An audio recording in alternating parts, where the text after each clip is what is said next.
You wouldn't want to measure the distance to the sun with one of these, would you? 93 million miles. Not really very practical using a ruler or even a tape measure.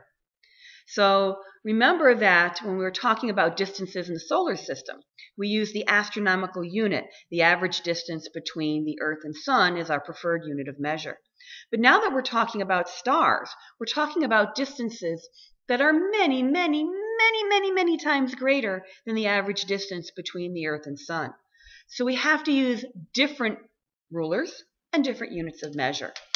So you're going to be introduced to terms like light year and parsec this week, in week 10.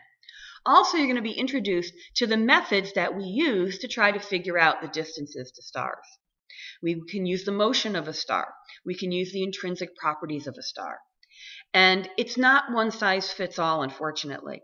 There are some methods for finding distances that work for relatively nearby stars, stars in our neighborhood. And there are methods that are used for stars that are a little bit further away. And then there's methods that we have to rely on for stars that are very far away. And then when we get to galaxies, it's a whole other kettle of fish. And in every single one of these methods, there's going to be some uncertainty, some chance for error. So don't be surprised if you read in your textbook that the distance to an object is, let's say, 10,000 light years, and you read on the internet in another source that the distance is 11,000 light years. That uncertainty in our measuring tools is going to mean that we can't pinpoint the exact distance. But if the distances are that great, hey, what's a couple of millimeters on your ruler, right? What's a couple of light years between friends? Then we're going to shift gears and talk about something that complicates our ability to get a true measurement of the distances to stars.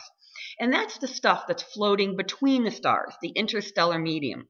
The interstellar medium, or ISM, is mainly composed of gas and dust. And the gas is very important in the formation of the next generation of stars. The dust is also going to be important in terms of creating planets.